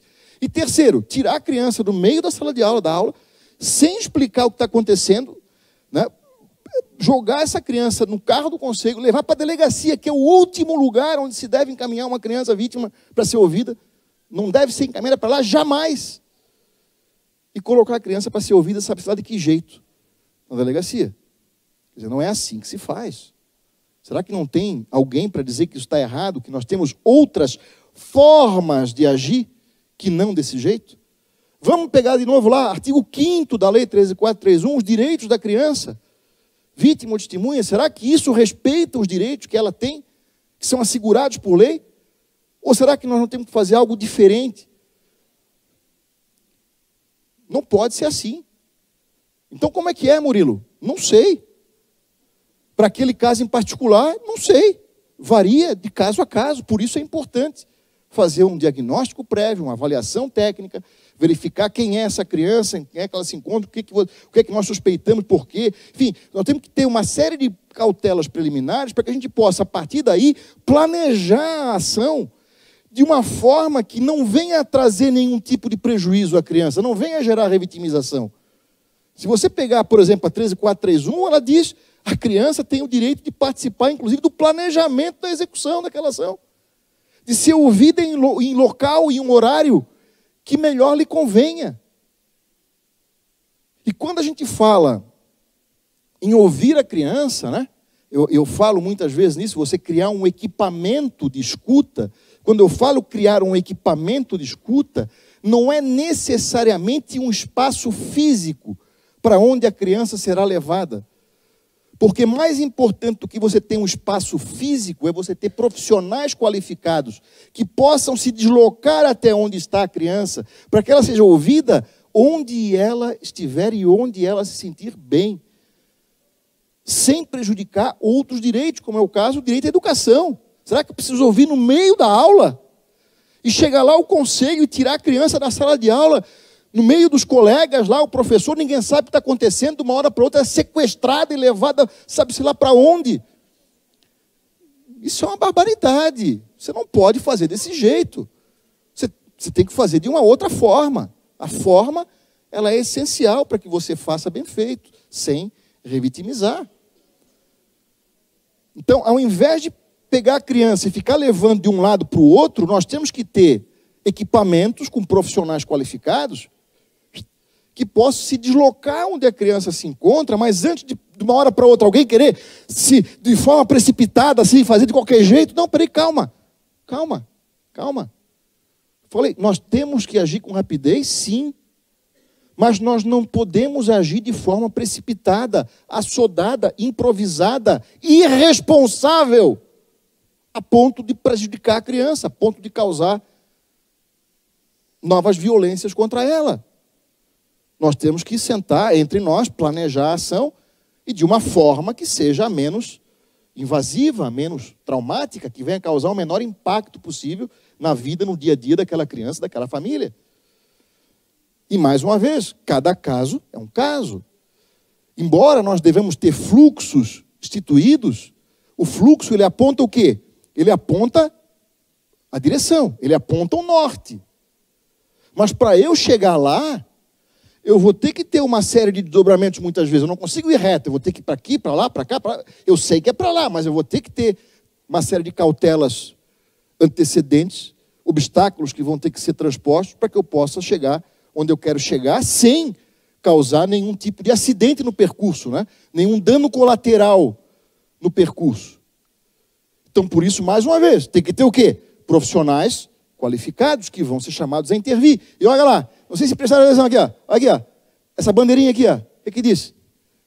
Nós temos que ter uma rede de proteção que funcione, ainda que em regime de plantão ou sobreaviso, 24 horas, 7 dias por semana, o ano inteiro. Nós não podemos permitir que o Conselho Tutelar seja o único órgão de proteção à criança que funciona em regime de plantão ou sobreaviso do município.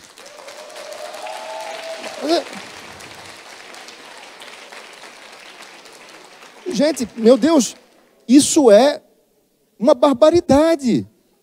Veja lá, a impressão que dá, só que a impressão que dá quando o Conselho é o único órgão de proteção, que funciona 24 horas, é que os direitos da criança, que estão aqui previstos no artigo 5º da 13431, que estão lá no Estatuto relacionados também, que os direitos da criança só valem das 8h30 às 11h30, da 1 às 5, de segunda a sexta. Fora do expediente, né, final de semana, feriado, não vale. Os direitos ali não valem nada. Por quê? O que eu falei anteriormente? Conselho Tutelar não é órgão técnico. O Conselho Tutelar não é programa de atendimento. O Conselho Tutelar não é órgão de execução de medida ou de qualquer providência em relação à criança. Nós precisamos ter à disposição, não é à disposição do Conselho, não é à disposição do promotor ou do juiz, é à disposição da criança, que necessita. Profissionais qualificados, e é um direito dela, repito, ser atendida por profissionais qualificados a qualquer momento em que for necessário. Direito vai valer de forma permanente, não é só com horário marcado, não, só vale até tal hora. Então, por isso é fundamental, e uma questão que é talvez preliminar a tudo que nós falamos aqui até agora, e que é fundamental que vocês providenciem, e quem é conselheiro tutelar tem esse dever básico de zelar para que isso aconteça. O conselho não foi criado para improvisar o atendimento, para dar um jeitinho, para administrar o prejuízo de um município que não tem estrutura, para fazer o papel dos outros. O conselho foi criado para quê? Para zelar para que os atendimentos, né, que são devidos sejam prestados por quem de direito, pelos órgãos, programas, serviços, profissionais, qualificados e referenciados, que, se for preciso, vão ter que ser criados.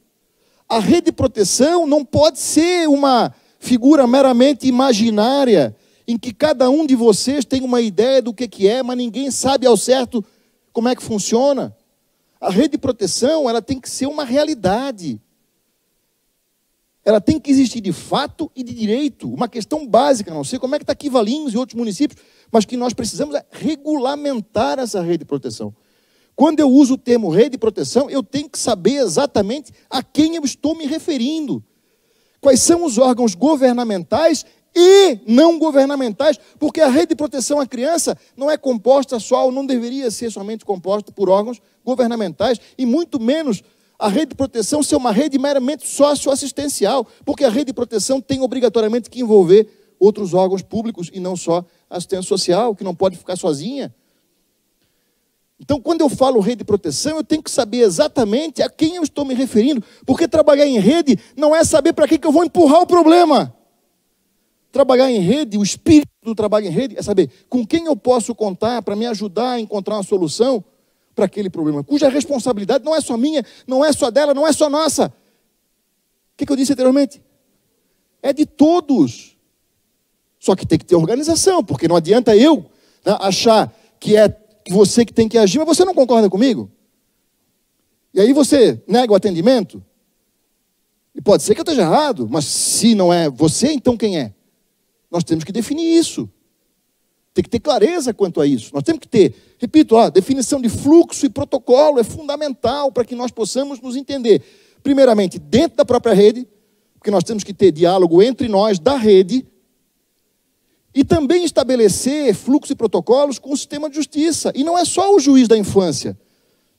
E a lei Herrera e Borel deixa isso bem claro. Nós temos que ter interlocução com o juiz criminal. Porque algumas das medidas de proteção lá da Herrera e Borel, né, se você olhar aqui, ó, nesse desenho que eu fiz, aqui, lá em cima, aqui, ó, os artigos 15 a 21 da Lei 14.344, 2022, essas medidas aqui, elas são aplicáveis pelo juiz criminal. Tanto que está na lei, expresso, que quando o juiz criminal entende que a criança deve ser afastada da família, ele tem que comunicar quem? O juiz da infância. Porque não é ele que vai tomar a decisão. Está claro isso aqui na lei.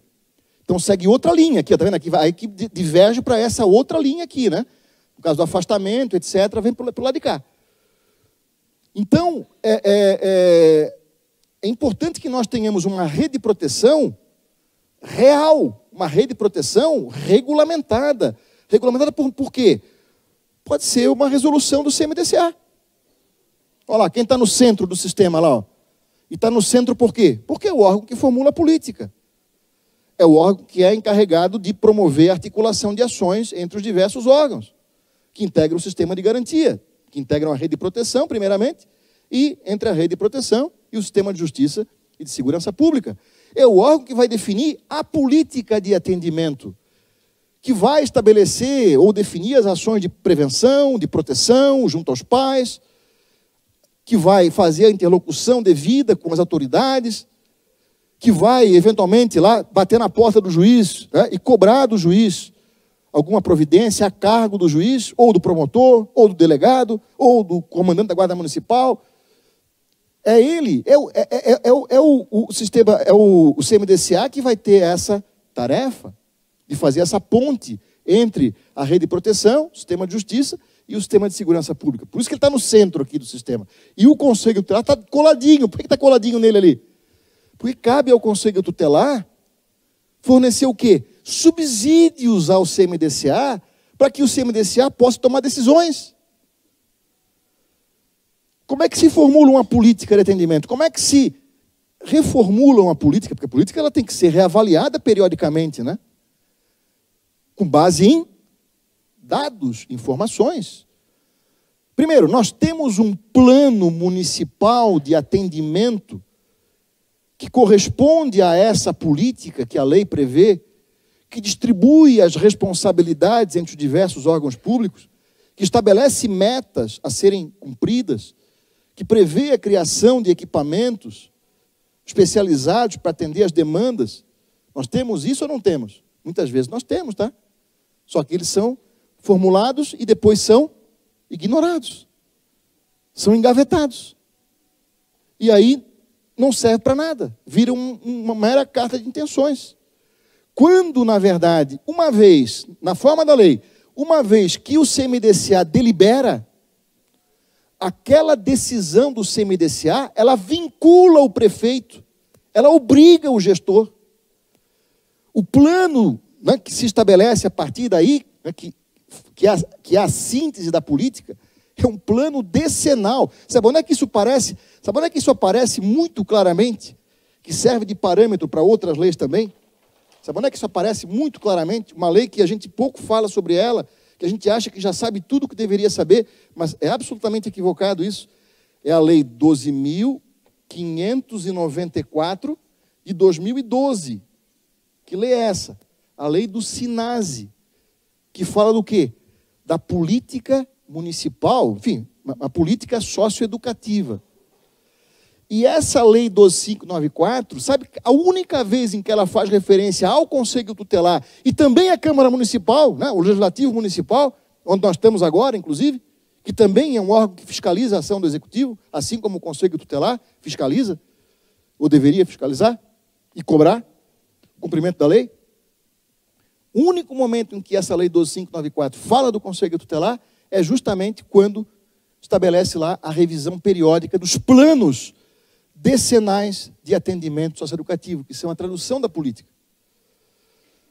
É o único momento que fala.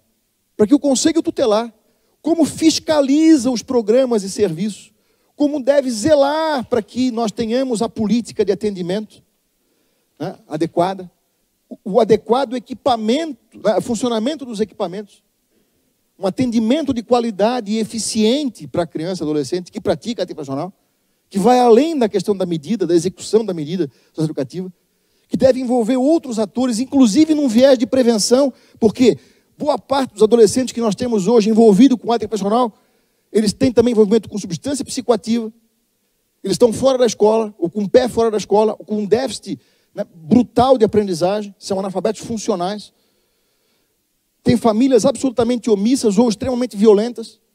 Quer dizer, se nós não trabalharmos as causas do problema, a tendência é o problema se avolumar cada vez mais. Você não vai conseguir resolver aplicando medida. Mas, uma vez, a lógica da saúde. Qual é que é a lógica da saúde? É construir mais hospitais, mais UTIs, ou trabalhar a prevenção?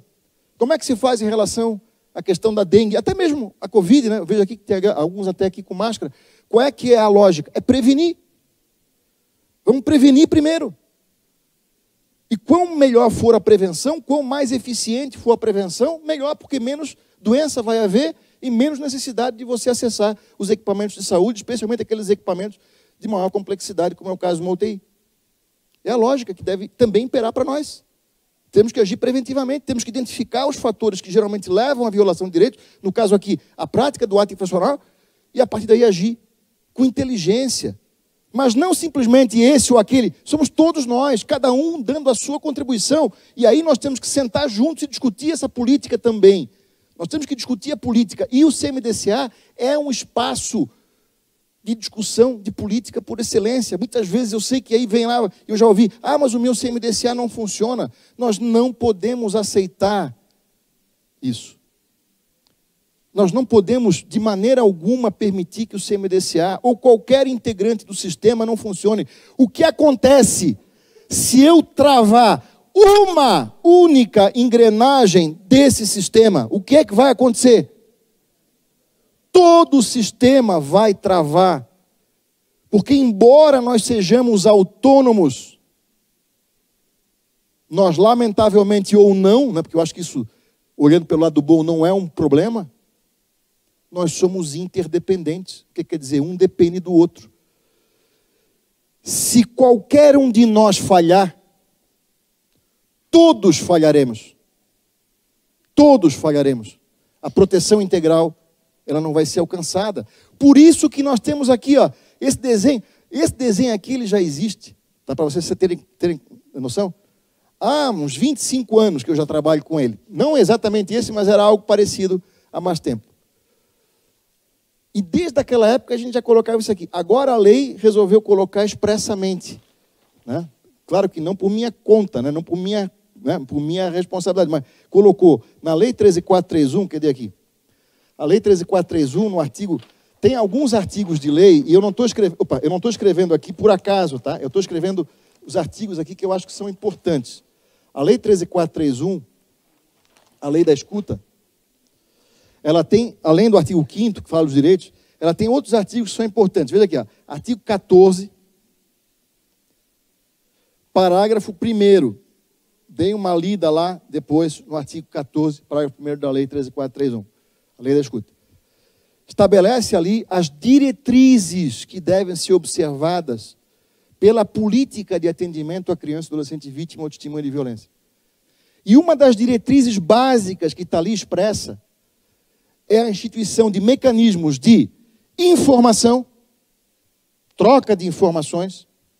Quem tem a informação tem o poder, não é que se diz? E é importante nós sabermos não só o que a criança tem, o que a família tem, quem é essa criança, qual é o seu contexto familiar, social, etc., mas saber também o que cada um de nós está fazendo. Nós temos que ter essa noção. Nós temos que saber, o que um sabe, os outros têm que também saber. Nós temos que compartilhar informações que sejam relevantes, evidentemente, para entender o que está acontecendo. Mas está lá, informação, referência. O que isso quer dizer? Quando surgir um problema A, B ou C, eu tenho que ter já clareza sobre qual que é a porta de entrada daquele atendimento. E essa porta de entrada, até pode ser mais de uma, mas lá dentro eu tenho que ter profissionais que sejam capazes de absorver aquela demanda, de atender aquele caso de uma forma adequada. E eu tenho que combinar com eles. Eu tenho que definir de forma conjunta, tenho que combinar, eu tenho que fornecer os meios para que aquele equipamento preste o atendimento que é devido a ele, que compete a ele. E uma coisa que nós não podemos fazer é criar gargalos no atendimento, quer dizer, canalizar tudo para um único equipamento, ou um único profissional, ou um único setor, ou um único serviço, ou para o conselho tutelar. Até porque nós temos situações que são das mais variadas. Se você pegar somente a Lei 13.431, você vai ver que lá são relacionadas várias formas de violência. Inclusive, fala violência no plural, né? As violências. Violência física, sexual, psicológica, institucional. E cada forma de violência tem também as suas subvariantes. E cada uma dessas subvariantes vai ter situações com graus de complexidade completamente diferentes um do outro. Seja em razão da idade da criança, da pessoa, do autor da violência, uma série de fatores que tem que ser devidamente considerados, caso a caso. Então, quer dizer, para cada forma de violência, para cada situação, eu talvez tenha que ter uma porta de entrada diferente. Isso tem que ser devidamente pensado, tem que ser devidamente debatido, tem que ser devidamente decidido e combinado entre todos para que nós possamos saber exatamente para onde encaminhar para que haja aquele primeiro atendimento, para que seja feito, nem como eu disse aqui, ó, o diagnóstico da situação, e esse diagnóstico da situação, ele vai eventualmente ficar a cargo de vários profissionais. Aliás, é bom que nós tenhamos profissionais diversos atuando. E se nós não temos hoje esses profissionais, vamos ter que contratar. Porque nós não podemos dispensar a intervenção deles. Uma coisa que nós temos que fazer é erradicar, de uma vez por todas, o amadorismo, o improviso, o achismo, o chutômetro, né? O fazer por fazer, de qualquer jeito. Não, a criança tem direito de ser atendida por profissionais qualificados. A gente tem que grifar. E aí a necessidade de nós, né, definimos a partir daí os desdobramentos. Tá, ele atendeu. E agora? Você que pensa, e agora? Com quem que eu posso contar na sequência para dar continuidade ao atendimento que foi prestado inicialmente por esse equipamento? Eu falei, não adianta chamar o conselho tutelar de madrugada. Aí o conselho chega lá, não sabe nem como fazer uma abordagem, né? Porque como é que se faz uma abordagem, né, de rua? Como é que se faz uma abordagem domiciliar? Como é que se faz isso? Não é uma pergunta retórica, eu estou perguntando mesmo, porque eu não sei.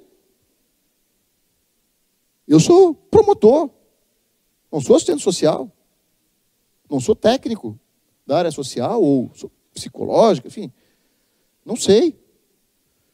A forma como você vai realizar aquela abordagem, ela tem que ser muito bem planejada e executada para não espantar o freguês, para não criar um dano colateral, como eu falei. Ou, né, não ver chifre em cabeça de cavalo, ou deixar de ver aquilo que tem que ser visto. Mas tá, constatei que houve lá uma situação de violação. E daí? E agora? Qual é a providência seguinte que eu vou tomar? Não sei. E supondo que eu defina alguma coisa, decidi. Eu acho que eu tenho que tomar tal providência. Quem que vai executar? Com quem que eu posso contar agora, 3 horas da manhã, de sábado, para executar aquela ação que eu entendo que é devida? Ninguém? Tem ninguém mais? Só escuta a coruja, né, na árvore lá?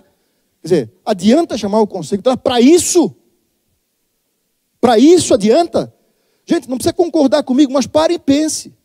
Se isso tem lógica. Se é possível continuar desse jeito. Se nós não temos que fazer algo diferente.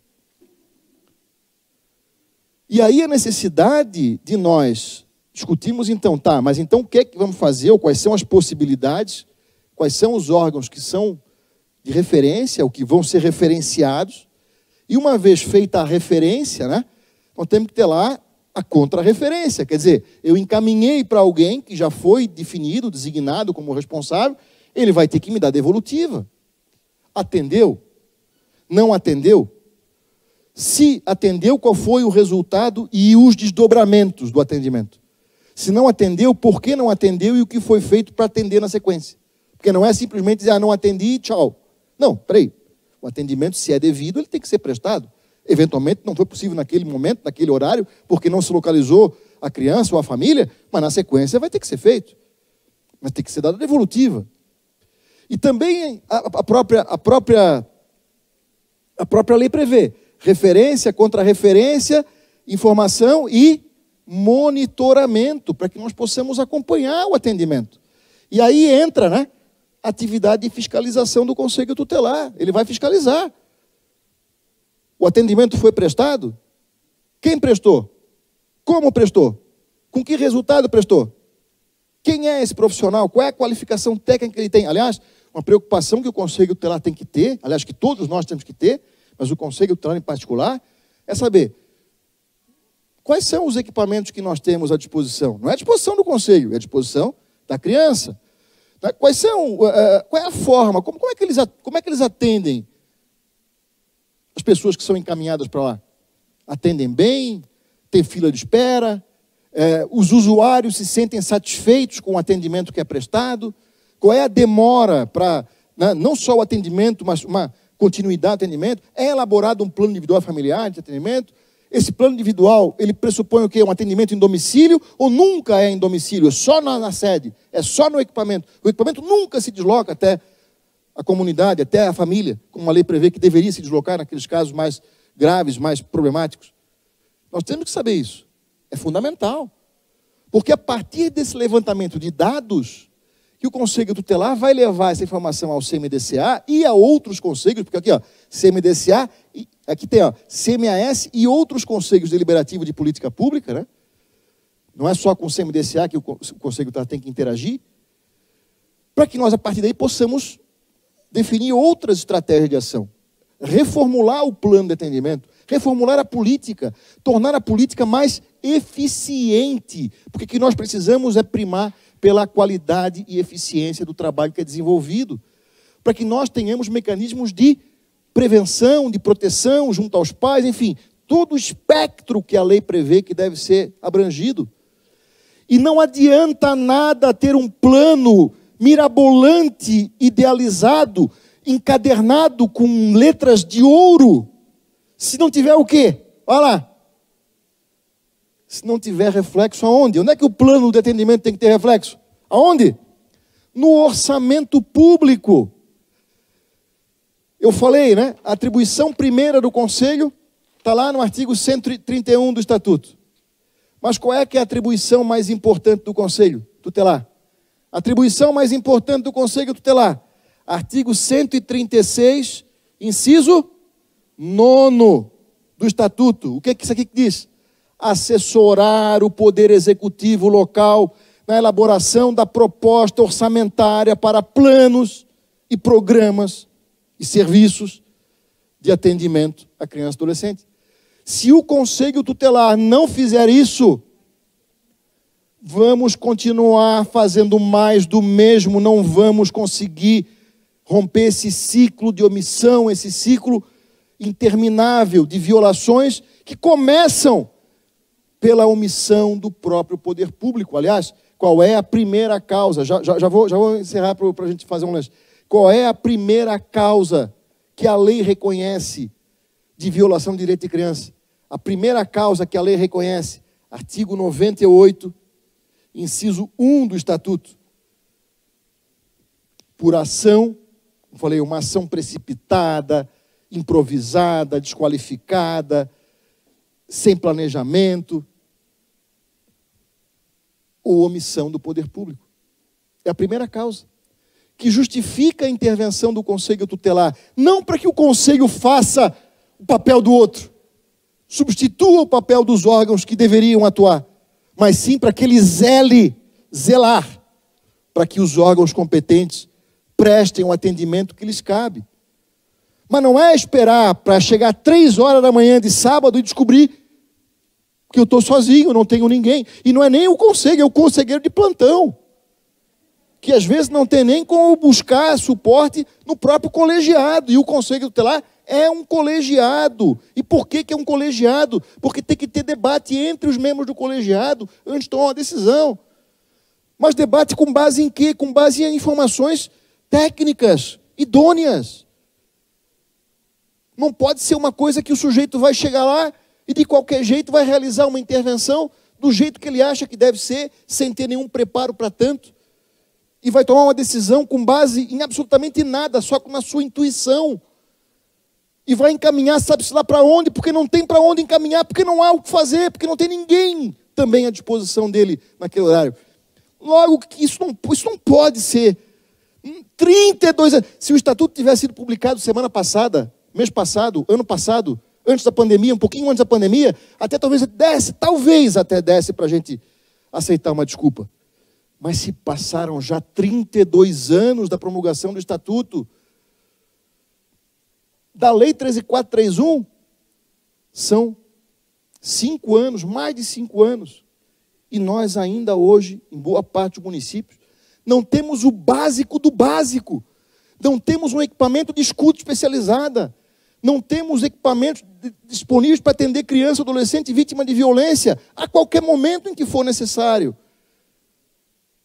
Não temos nenhum serviço de transporte que permita encaminhar a criança com segurança para algum local para que ela possa ser atendida ou trazer o profissional para ouvir a criança onde ela está.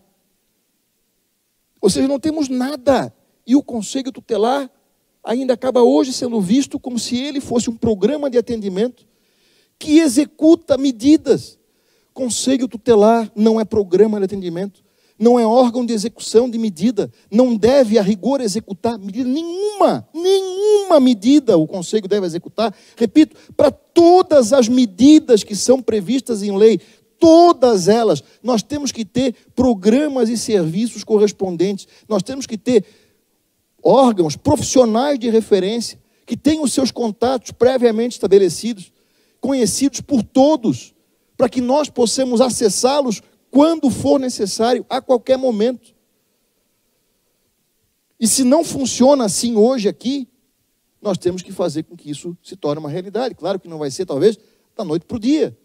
Mas nós não podemos aceitar que a situação continue do jeito que está. Porque, se continuar assim, quantos anos mais vamos ficar de braços cruzados esperando que a coisa se resolva? Então é fundamental que nós possamos, a partir, a gente já vai, depois da pergunta, vou fazer um intervalinho, que a gente possa, pelo menos, parar para pensar, será que a gente não pode fazer diferente? Não pode fazer melhor? Não pode fazer de uma forma mais eficiente? Historicamente, como nós temos agido, será que está adequado? Será que estamos todos satisfeitos do jeito que a coisa tem andado e que o atendimento vem sendo prestado? Ou não tem algo que possa ser melhorado? E aí é importante que nós estejamos atentos a isso, que nós possamos realmente nos colocar numa condição de sentar juntos, mesa redonda, e colocar em discussão. E o Conselho Tutelar, ele tem que ser o protagonista dessa cobrança, colhendo dados junto aos equipamentos, junto à sociedade, fazendo audiência pública, colocando isso em discussão lá no CMDCA. E uma coisa, não sei como é que vocês fazem aqui, mas uma coisa que eu tenho sugerido, para que nós possamos fazer com que o CMDCA se torne mais atuante, mais transparente e mais eficiente na sua atuação. Nós temos que começar a transmitir as reuniões do CMDCA em tempo real, pela internet, para a sociedade. Ou pelo menos gravar e depois publicar no YouTube, onde quer que seja, para dar essa visibilidade. Não é para rir, é para ser assim. Olha onde é que nós estamos aqui, ó. Olha onde é que nós estamos aqui, na Câmara Municipal. Garanto para vocês, não teria todo esse equipamento aqui se nós não tivéssemos essa possibilidade de transmitir, como aliás acho que estamos transmitindo para a sociedade, que tem o direito de participar, de saber o que está sendo discutido aqui, o que está sendo decidido aqui, a posição de cada um dos conselheiros governamentais, não governamentais, do Conselho Tutelar, daqueles que vêm aqui colocar em discussão e pautar as questões que são relevantes para a sociedade. Porque aquilo que se decide aqui tem impacto na sociedade. Ou o que se deixa de decidir também vai ter um impacto negativo aí para a sociedade. E se houver uma parceria, deixa eu até propor aqui já, vereador, o presidente da Câmara, acho que está aqui também, propor já uma parceria para que as reuniões do CMDCA passem a ser feitas aqui na Câmara Municipal. Já que nós temos um equipamento aqui que permite a transmissão, vamos fazer com que as reuniões do CMDCA tenham visibilidade, sejam publicizadas, para que nós possamos, o Conselho Tutelar, quando trouxer um tema, e tem que trazer temas, tem que pautar essas questões, para que nós possamos fazer com que os conselheiros governamentais e não governamentais se posicionem perante a sociedade. Para que nós possamos trazer para cá criança e adolescente que também tem direito de participar, a sociedade que tem direito de acompanhar, para que nós possamos avançar. É uma sugestão. Se não for aqui, pega um celular, e em qualquer lugar, e com um celular, com acesso à internet, você consegue transmitir também do mesmo jeito. Embora o equipamento aqui profissional seja mais eficiente, me parece. Até para ficar registrado. Isso tem que ser publicizado, tem que ser registrado devidamente. Mas é claro que não é chegar só no dia da reunião e querer pautar. Eu digo sempre para o Conselho Tutelar, tem que o Conselho estabelecer metas institucionais, se reunir especialmente com a sociedade, previamente, chamar os conselheiros não governamentais, embora também deva se reunir com os governamentais, com cada um dos conselheiros, é a atuação política do Conselho Tutelar. Tem que ter reunião, tem que ter conversa, tem que ter processo de debate, de conscientização, de convencimento. E aí vamos trazer para cá a discussão para publicizar e fazer com que haja, né, avanços em relação ao que nós temos hoje. E questionar, sempre, sempre, sempre questionar. Questionar de um lado e propor alternativas do outro. Eu acho que isso é fundamental para que a gente possa avançar. Tá? Enfim, já vou encerrar, né, essa parte, depois abro para perguntas. Eu só queria deixar aqui, para quem eventualmente vai sair, eu tenho uma página no Instagram, onde eu tenho lá um material publicado, até deixei aqui, no computador aqui da Câmara, eu deixei esse material, uma parte dele, pelo menos, à disposição, para que vocês possam acessar. Inclusive, deixei esses slides aqui, estão à disposição, vão ficar, aqueles que tiverem curiosidade. São convidados meus a acompanhar a página, a visitar a página, encaminhar propostas, sugestões, críticas, enfim, o que tiverem. E eu, né, depois do intervalo, acho que temos aqui uns 10 minutos de intervalo, é isso? 10 minutos? Daqui a 10 minutos a gente volta para uma sessão de perguntas e respostas. Obrigado pela atenção.